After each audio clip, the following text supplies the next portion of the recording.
You went to the dermatologist. I did. I went this morning, and so I got a mole removed to make sure I don't have cancer, because that's why you go to the dermatologist. I think other people go for different reasons, but that's mostly why I go. And the dermatologist asked me how old I was. I told her, and then she said, "Oh yeah, so at this age, you'll start developing more freckles and stuff." I was like, "Okay, well, I guess freckles are cooler than moles, right?" And she said, "And the next thing you'll have to worry about is uh, age spots." And I said, "Whoa." And she was like, you're "What?" like, you're like, what's hold on, what does Kevin Bacon say in Footloose? He goes, "Oh, jump back." Yeah. So I was like, "Whoa." She said, "What?" I said, "Hurtful." I didn't need to know that. You didn't need to tell me. I could have just kept going. Could have just lived my life never knowing. And then when it happened, I'd be like, "Oh, what's this?" And I could Google it. I could have saved so much peace in my life until that moment, and then just been unhappily surprised at that point. But now I just am going to live with anxiety until I get one, and then be like, "Well, this is my life now." Okay. I don't know what the difference between like an age spot and a sunspot is, because I got sunspots all over my shoulders. I think they're the same thing.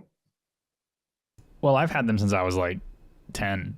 So, I mean, if that makes Well, you I'm feel gonna be better, real. you can. I didn't ask anymore because I didn't want to know anymore. This is like I told you with the things where I don't want to know. Like, I genuinely don't want to know. And people say stuff, I'm like, "No, I'm fine." They're like, "Let me tell you." I'm like, "No, I'm seriously, I really can keep going. I can keep living my life never knowing this, and it'd be completely fine. I'll just be blissfully unaware and happily die." I think the only aging issue that I'm having right now is like my crow's feet are starting to come in, but like Um, I'm on also a very rigorous skincare routine since Lauren works for Clinique. But you have also a baby face when you're 60. and that's the goal. But also when my right shoulder, for some reason, like if I put weight in it and then like go out like this, it hurts really bad. Have you thought maybe you're just a baby? We don't need two of them on this team. Oh, So I was telling Lauren about it last night, and she just goes, "Ugh, I need to find someone younger." It's only like a 3-year difference. No, I was gonna say I've been feeling very dad guy lately. We went to Menards, and for hell yeah. for those of you who don't have a Menards near you, it's basically like a Home Depot or a Lowe's. Everybody should have one of those around them. But we went to Menards to look at a light fixture, and then on our way out, we stopped by the clothing area because they sell clothes. It's just like dad carpentry DIY clothes with like the Menards logos on them. And I was like, "These are sweet. I want to buy one." Well, we bought two each, but we've been doing a lot of. I guess our last episode airs our first episode in our new house. So this is the second one. But now we're installing flooring everywhere, which is why the whole background of me looks like a mess right now. But we're in this like very big DIY kind of carpentry remodeling phase of our lives, and all of when we go to Menards and we see all these like just these ratty clothes that are just kind of like, yeah, you wear this when you're doing man stuff.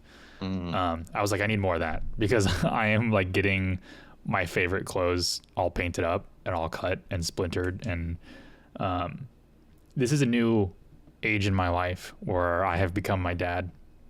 Nice. And You know what I've always dreamed of? Sorry, no, keep going. I was just gonna say that the next phase of my life is probably reading books about submarines.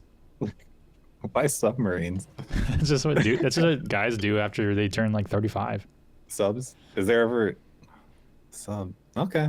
Nah, I did. I read a book on the USS Indianapolis, but I was in like 6th grade, 7th grade. So it was my first submarine book. What were you gonna say? I'm just on submarines now. That's what's in my brain. I'm just thinking about Because it made me think of how I was talking with Jenny about this the other day.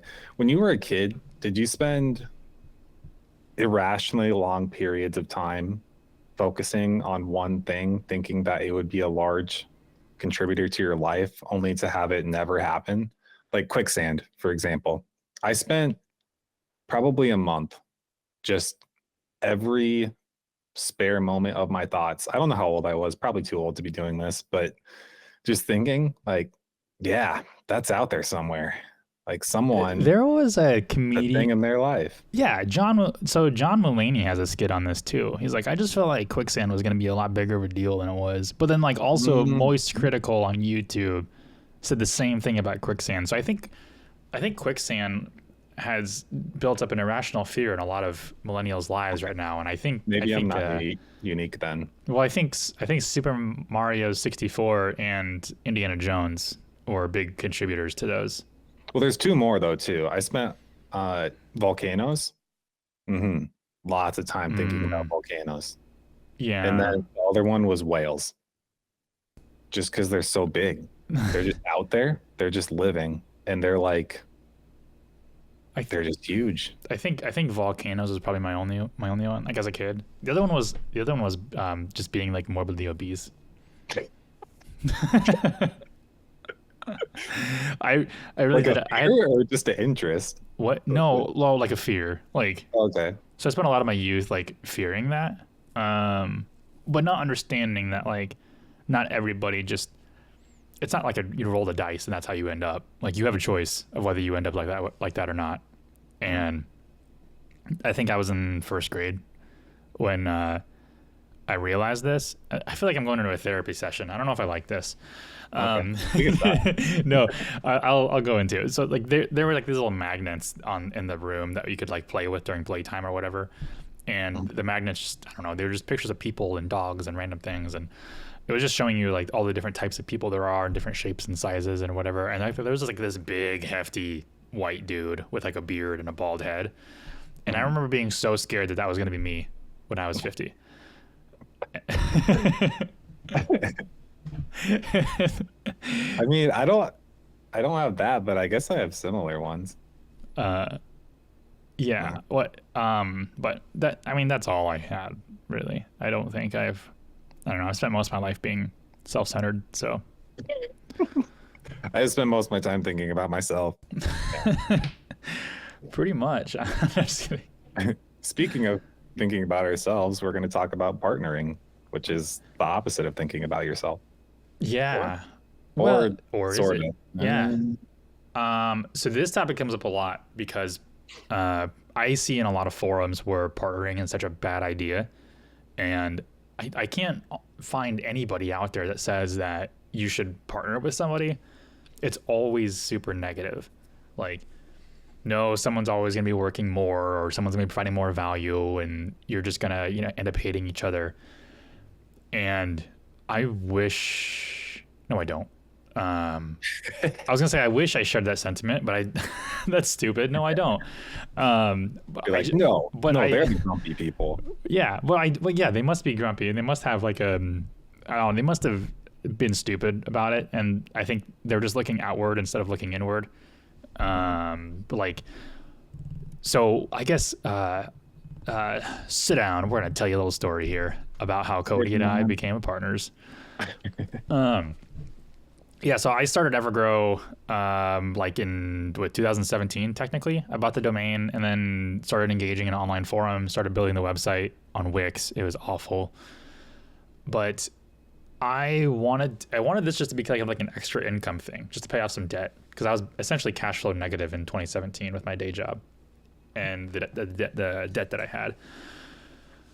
Started talking to Cody just because we had worked at an agency together. We weren't friends. Facebook thought we were friends, but we weren't like real life friends. And I would ask him things because I knew Cody was knowledgeable in a lot of the stuff. So SEO, Google Ads. And I was building a brand for myself, whereas Cody didn't really build a brand for himself. It's more or less just kind of freelanced. Mm-hmm. And yeah, freelance and affiliate stuff, but regardless, wasn't. Yeah. Anyway, keep going. And then I got my first client in February of 2018 off of a landscaping and lawn care forum, and they lasted like 2 months. And then another client, Inside the Box, who's still with us today, just a very different iteration of what I originally sold them. But I think I got like one more client in 2018, and that was it. And pretty much all of 2018 was relatively stagnant. However, I spent a ton of time building the brand and just building our presence and getting out there in online forums. And then around, gosh, I can't remember, I think it was like April or May of 2018, you had mentioned in a Facebook message that you thought of the idea of partnering.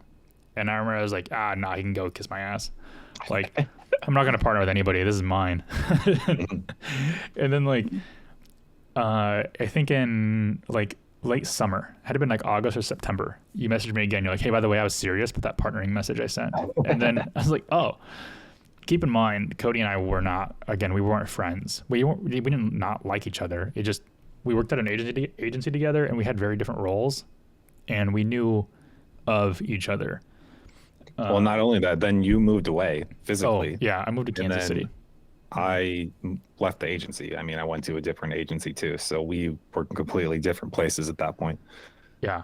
And we're also very different people on the surface. So I tend to be very extroverted and go out. I drink. Cody's very introverted, doesn't drink, doesn't go out.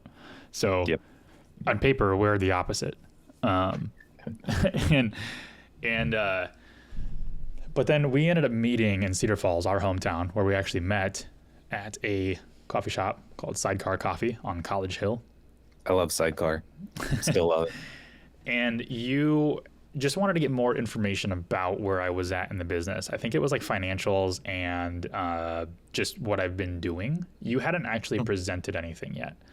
Nope. And then after, I think we met for like an hour or two or something.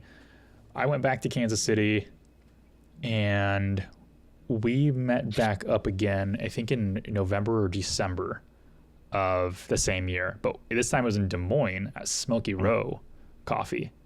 And this is when shit got real. So I had a proposal. He did. He had a proposal. He's like, hey, I got some things that you may like, and I've got some things that you'll hate. So at the time, I was a very boutique agency. I offered different services, SEO, SEM, Google Ads, or social media ads. Basically, like, if somebody wanted Reddit ads, I'd run them. I had no idea how to run Reddit ads, but I was going to find out. And I wanted to, this kind of goes in line with our first episodes, like episode 2 and 3, which is like pick your niche and pick your services. Pick my niche. I didn't really pick my services, or I didn't really focus on what worked. I just said, hey, I'm going to be a marketing agency. I'm going to do everything digital. But Cody came to me and says, no, we're not going to do everything digital. We're going to do a couple of things that we're good at, and we're going to hammer that home. And then we're going to have a productized service. So if you want something outside of the scope, too bad. Go somewhere else. And I remember being very apprehensive about that. I was like, I don't know if I like that. But then, and we've talked about this in another episode. You were like, so like, do you want to make money or do you just want to do what you're doing? and keep in mind, like, I don't have any clients at this time. That's my response to anybody too. Whenever there's a talk about partnerships, and then because it will always, at some point, you dig deep enough and it will come down to ego, and then you say, well, you could have 100% of zero, which is fine, or I mean, maybe not zero. You can have 100% of your thing, or you could have a lot more, like a lot more. And yeah, maybe you get half of it then. But yeah, and where our position was is Cody and I both had 100% of zero. So what if we combined, we could potentially have 50% of something. Mm-hmm. And I remember before we even met, I remember thinking, okay, well, I'll give him like 20% equity and I'll have 80, because I was like, what are you going to do besides run ads? And I was like, I do need you for your ads. But then when you gave me your proposal, you're like, no, I'm like total operations. I do everything. Accounting, R&D, ads, just general management. And then I just focus on basically sales. That sounded awful to me because I hate sales and I'm not a salesy guy. And I also am like, don't have a lot of confidence in myself. For someone who's extroverted, I have very little confidence. But bringing Cody on, I was thinking, oh God, now it's not just like me, it's like somebody else. So I'm like, our success doesn't just affect me, like it affects Cody as well. So that was just kind of a whole layer to it. So when you presented 50%, I remember. Wait, I didn't do 50. I didn't say 50. Remember? What did you say? 49. I said No. I'll take 39. No, you did. You said 50%. So this is what we agreed on. It was 50% equity. Oh, okay. Well, yeah, okay. Because this was 50% profit sharing. And then you also said 50% equity. And I said I would rather be 51% controlling and you 49%, but we can still split the profit 50%. The reason I don't even remember this is because of how little I cared. And because it was a 100% ego thing for me. And I was like, no, this is my company. I built this. How dare you just come in here and then control half of it? I tell people, well, the same stuff still happens to this day. I told Javier the other day. We were walking out of class and I said I was director of operations. He's like, you're not CEO? I was like, no, Jake's CEO. He's like, you're not COO or something? I was like, I mean, yeah, sure, I can be COO. But I said, you can call me janitor as long as I make the same money. I really don't care. In fact, it'd be better because then fewer people would bug me. That's actually why you have director of operations, because fewer clients bug you. If you had COO, that'd be a different story. I know. I realize that this is getting more, like eventually this will have to switch because it's getting more complicated where we have talks and people don't realize who they're talking to. And that actually makes more logistical problems than the other way around. So eventually I'm going to have to update it and say like COO, co-owner. So people know that I make some important decisions here. But yeah, anyway. Well, yeah. So it was 100% an ego thing. And I was just like, I don't want you to have equal controlling. And you're like, whatever, I don't care. But we got a lawyer involved because that's just the smart thing to do. To actually draft up the contract or draft up our partnership agreement, but we also drafted up exit agreements as well if one of us wants to leave for whatever reason. And you had in the agreement that once we hit 5 figures a month? No, or was it 4 figures a month? I can't remember. 4 or 5 figures a month, not very high. The original plan was when we hit, I think it's 5. 10K monthly recurring gross profit that we reevaluate and just see where we're at, how we feel about things. Yeah, I think in the agreement though, like the reevaluation was a key component of it, but I think in the specifically it was at 10K, equity goes to 50%. And all that meant was that we each had an equal controlling thing. So now when I had 51%, what I say went. And although that was never the case, I still consulted with Cody and I still respected his opinion and we still did things that way. Nothing has actually changed. Like now it's 50% and I legally don't have authority over Cody in the direction of Evergrow. But it still hasn't changed. We're still operating the same way we always did. It really like nothing. We had I remember emailing our lawyer and being like, hey, we gotta, how do we do this? How do we make it 50-50 from where we were at?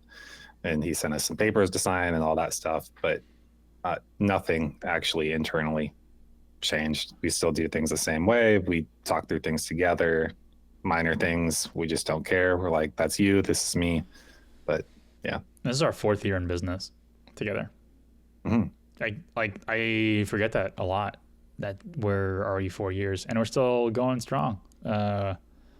We don't get into arguments. There's every now and then I'll do something shitty and Cody be like, hey, I didn't appreciate that. Like I wanted you to consult with me first. And sometimes I do shitty things and then you very politely point them out and I get angry. And then I come back 24 hours later and I say, you're right. I never handle things well because in my brain, I like to think that I'm a superior human being who is hyper capable of things. And then when that's pointed out, obviously wrong many times, my knee jerk every single time. And I tell this people up. I even tell the minions. I tell them in advance. I'm like, if you come back to me with something, it's always, I hate it. no matter what, right from the start. And then I'm going to think about it. I'm going to have shower thoughts. I'll think about it in the car and I'll come back and I'll be like, okay, no, yeah, you had a really good point and I was wrong. But just know that I will do that every single time. Yeah. So, well, now you know the history of how Cody and I officially partnered up and in kind of how our business goes. So, I think we wanted to give some tips on whether you should or shouldn't partner, because what you shouldn't do is just listen to whatever people say on online forums, because 90% of them are going to say don't partner up with anybody because 99% of them have done it wrong. Yeah, okay, first thing before we even get into it is we'll do the marriage reference again too. Yeah, if you talk to people who went through bad divorces, they're going to tell you. Every single one will be like, don't get married. And I think it's hilarious to talk about how their life got derailed. But yeah, so there are the happy marriages out there that are just happy and then you don't hear about them. And it's like everything. You hear more about that stuff than the other way around, unless you go actively looking or searching for it. So yeah, well, it's like bad reviews and good reviews. Like you're never going to see a good review of your business, but you're going to see a bad review. Or like, occasionally the amazing, but definitely not the 3-star. Like, this experience was extremely mediocre. This was such an adequate experience. This was an experience. It was so normal. I forgot that it happened. 3 stars. Yeah. So number 1 is don't partner with friends or family. And we could be wrong. Like you could partner with a friend or partner with a family member and it could go very well. We see a lot of our clients who are technically partners with their wives, which is cool. I wouldn't, just personally, just because I think Cody and I also hit a gold mine, and very like statistically improbable for us to actually meet and then decide to start a business together because we're so different. Cody has strengths that I don't have, and I have strengths that Cody doesn't have, and our weaknesses are also the same, or I guess opposite. But the biggest thing is we didn't make a business out of friendship. We made a friendship out of business, and that shouldn't be how it is all the time. Because as soon as you invite friends into your business, it's going to be really hard to establish correct communication in a business setting, and things can get a little too friendly, not like sexually, but like well, sometimes with Cody. I guess, well, there's that cliche with secretaries. A sexcretary. Yeah, don't do that. Don't do that, guys. But yeah, Cody and I weren't friends for the longest. I can't remember, like, I don't know when we decided that we were friends. It had to have been like a year in a business.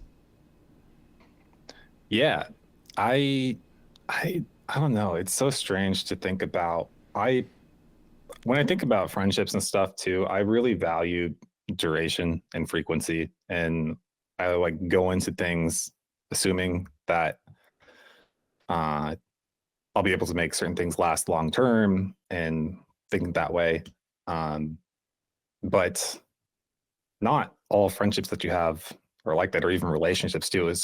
The reason I say this is when I think about the people and where they're at who would think about starting businesses with friends, they're probably not very old yet, or they're not in environments where they're meeting people who would be who they'd have more confidence in partnering with, maybe someone in a professional network of some sort. And I guess that would be hard, but that's also why people go to networking events and that sort of thing too, to build professional relationships, and then as time goes on, build friendships out of them too. Of course, some people aren't even that good of friends as with their partners, right? I mean, that happens too, especially very large companies that might have a full board and whatnot. But I mean, I remember working with you and being like, and you saying I wouldn't I would only invite like really, really close friends to a birthday party. And then like, I wasn't even in that list yet. And I'm like, there was actually nobody in that list. Mm. Maybe Jenny, Yeah. maybe. But now I'm probably the first person you would invite besides Jenny. Mm. Yep. And, and likewise, I tell Lauren all the time, besides you, Cody's my best friend. Mm. And that's not just because I have a lack of friends, but it is most of it. Yeah. I think anybody who, okay, actually, here's a question. I wanted to know this too, because I can't remember if I ever told you this. This is relatively early on once we got started and we actually started getting a ton of work because you were doing sales and it was happening and we were growing. And I had my first panic moment where I realized, I think a lot of people will hit this if they are going to see if they're going to make the jump, the full jump. I guess it happened twice. The first one was when we just started making sales at all, any at all. And then and you're like, shit, I have to do stuff now. Well, yeah. And not only just stuff, it was just the amount of stuff. And I realized like my weekend's gone. I no longer get to do anything else. Oh no, I can't sit on the couch and watch anime. I have to like do stuff. And yeah, that's what you signed up for, but you have to think about it and be very serious and be like, okay, no, from now until probably 3 years from now, there goes a lot of my life because I'm going to have my job, then I'm going to have this. And I just remember panicking and thinking, okay, am I going to do this? And then just because I had a partner, being confident and comfortable doubling down because I couldn't let you down. I knew I had to do it because this is what I signed up for. It would have been much easier to walk away if it was just me and say, this is overwhelming. I'm overwhelmed. I can't handle all of this. This is too much. But yeah, I couldn't let you down. So that's what I think that's a big thing to think about too, is if you know you have trouble with accountability. I don't even know accountability is the word, but just I get overwhelmed extremely easily. So unless I have something another level up that holds me accountable and I'm required to, at least in my brain, right, required to deliver, then I'll just panic. I'll panic leave. That's I like the accountability thing because that's probably one of the main reasons why I didn't grow in 2018. It's just because I didn't care enough to dedicate my entire life and solving problems I didn't want to solve because it was just me. And I had a full-time job that I could just, double down on and work harder at. But then when you came on board, it was like, okay, I actually have to do things now. And then when we started getting sales, I was like, hell yeah, now Cody has to do things now. Oh yeah, but the second point then was when I actually jumped ship from the day job too. And then thinking, okay, it was a little different because I was going back to school at the same time. So like my time wasn't the traditional, I'm 100% going to have my entire focus on this. But it was still, oh, there goes my day job money, right? And that was the other panic. I think if people, sorry, this isn't necessarily, the first part was partnering, but I think both these parts are just entrepreneur-y, where I think it's normal if you hit both of those experiences, and those are the real push comes to shove moments where you decide if you are going to do this, you're going to actually do it, and it's a good fit for you. And if it's not, that's okay. Like, you don't have to do it. And I've seen lots of people now get to that spot where they took on just a little too much and they were still too scared to make the leap because they didn't think it would be there. So they didn't. And that's okay. For multiple reasons. One is maybe you're not there. Like maybe you do need to get to a better spot before you feel safe and comfortable doing that. The other is then maybe that's just not the right fit, and that's okay too. But regardless, either way, and you might just be in the middle. You might just need a little bit more time to build the confidence. You might need more time to get things in order, but either way, that's fine. And don't beat yourself up about it. Were you gonna ask a question? I thought you started this and say, I'm gonna ask a question. And then you didn't. Don't remember. I just started going. I went off. That's okay. We'll move on. Do we have another point about deciding to partner? Yeah, I do.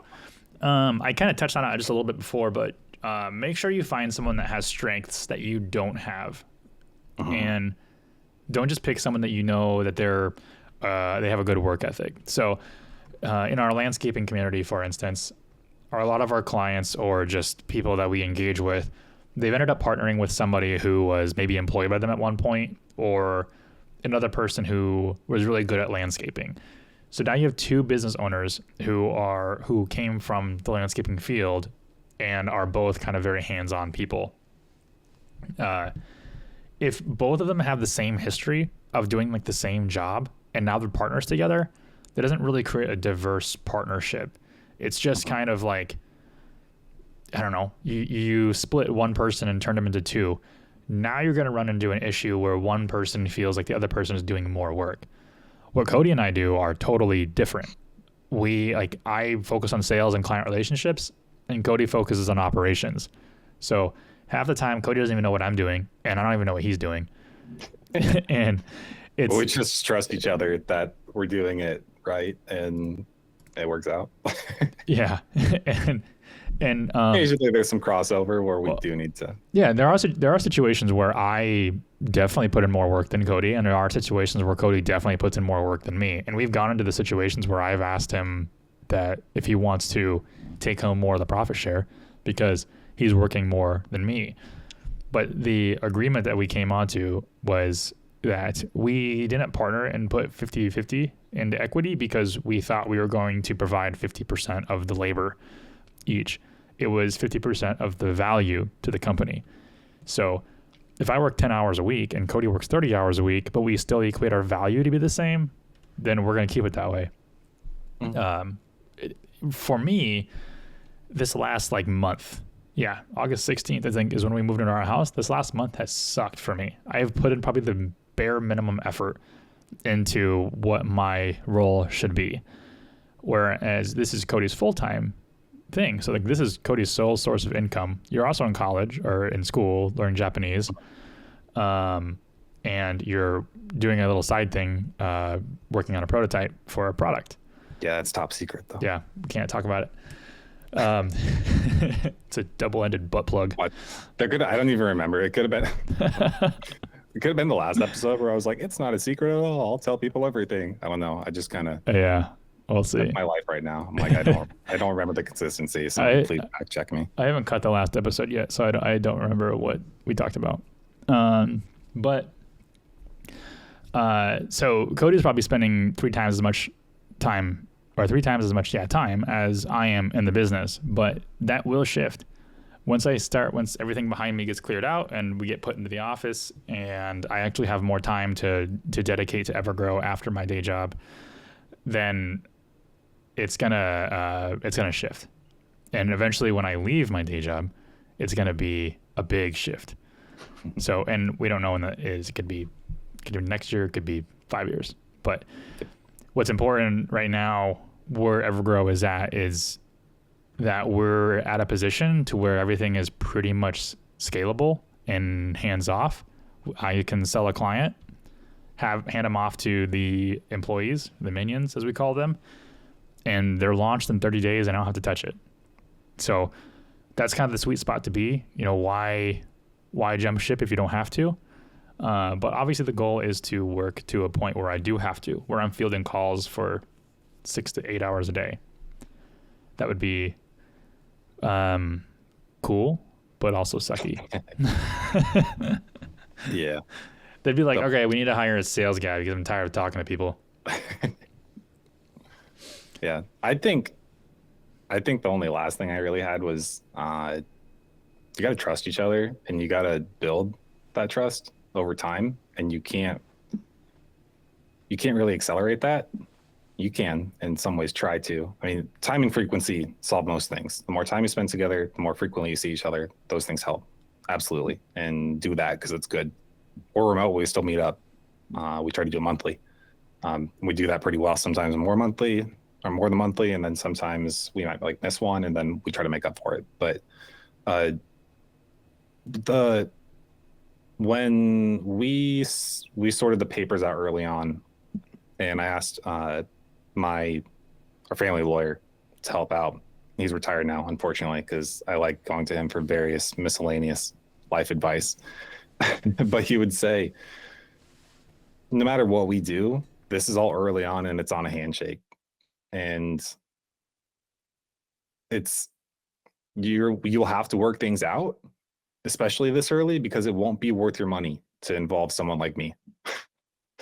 So as time went on and we built more trust and continue to, and also hold each other accountable to that too. And then if things don't feel right, that we check in and make sure that we're still mentally in the same place. We just don't worry about a lot of the things that I hear about people talking about. So for example, I understand our pay plan, how we do things 50-50 without necessarily equal labor hours is 100% non-traditional. And that would actually make a lot of people very unhappy if they did something like that. It works for us. We like it. If you wouldn't, then you need to talk to your partner and you have to talk to them and express your feelings and work it out and work through it. And you need to be comfortable enough to do that without it being an issue. And that's with all of it. I mean, just conflict management, that's good. Knowing each other's conflict styles and how to approach things in the best way. And then just knowing too that you also always have an underlying layer of trust that, things are going to be okay. I think that's critical and one of the most important things you can do, especially early on, because I don't know. The only thing I could say is there's just so much I don't worry about and don't care that other people talk about, or people even ask me, or they bring up, and I'm like, I don't know. I don't care. I don't know. I don't care. That's not a thing yet. When it's a thing, we'll talk about it and then we'll sort it out and it'll be fine. But all we have to do, technically speaking, all we have to do is make money, make our clients happy, grow, and keep doing that. I always find our conflict style funny because you're like you always say you kind of avoid conflict, but like when it's with me, you just address it with me immediately. You're like, hey, I didn't like this. And then me, you can just tell in the way I type. Like, I'm just like, you'll do something and I'll just be like, okay. And you're like, oh shit, Jake's mad. I say that to him, like, oh shit, you mad? I feel like it hasn't happened in a while though. Yeah, no, we've been good for a bit. Yeah, I don't know. I think it's only usually when like I want to do things a certain way and then you haven't shower thought about it yet and you had a knee-jerk reaction and I'm like, this son of a bitch. Yeah. And I'm like, look, I had a shower thought about it already. There's times too where I tell you, like, I'm not okay with it, but I will be, so do it. Like, I hate this right now, but I understand it's necessary. So go ahead, and I'm going to be mad until tomorrow. I do. Like, I think the main point about this, and we can wrap it up because there really isn't a lot to say about partnering. I'm just saying, like, don't just listen to all the hate out there for finding a partner, because finding a partner can be great. I mean, Cody and I wouldn't be where we're at right now with Evergrow if we didn't partner. We would be probably honestly, I would probably be focusing on my day job and I wouldn't even have this anymore. It might just be like a side hustle thing with very little income. And Cody can probably say the same thing. But I get offended and annoyed when people talk shit about partnering, because it has worked extremely well for us.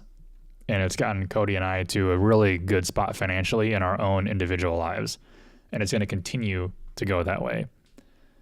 When the second part of that is just making sure you choose who you do partner with, because most of the criticism against partnering is accurate. It's who you partner with that really is the issue. And then also how you communicate, and then why you partnered with somebody is a big deal. I wouldn't partner with somebody just because they bring value. I would partner with somebody because their value will grow with you. And I see this a lot with like, we've got a client who brought someone on into like they're partnering with them because they're bringing like a bunch of accounts over with them, and they have a lot of experience in the field, but it's already a mess, because as soon as you bring all that over, that's where the value ends. You brought that over. You could have just bought them out and had to be done. But now you've got someone who's legally tied to you with equity forever until you buy them out or until whatever your exit agreement is. Yep. So just make sure you partner with somebody who you know you can grow with, but also try to avoid finding someone who's already your friend. That's good. So, well, everybody, thanks for listening to this episode on partnering. We'll see you next week. See ya.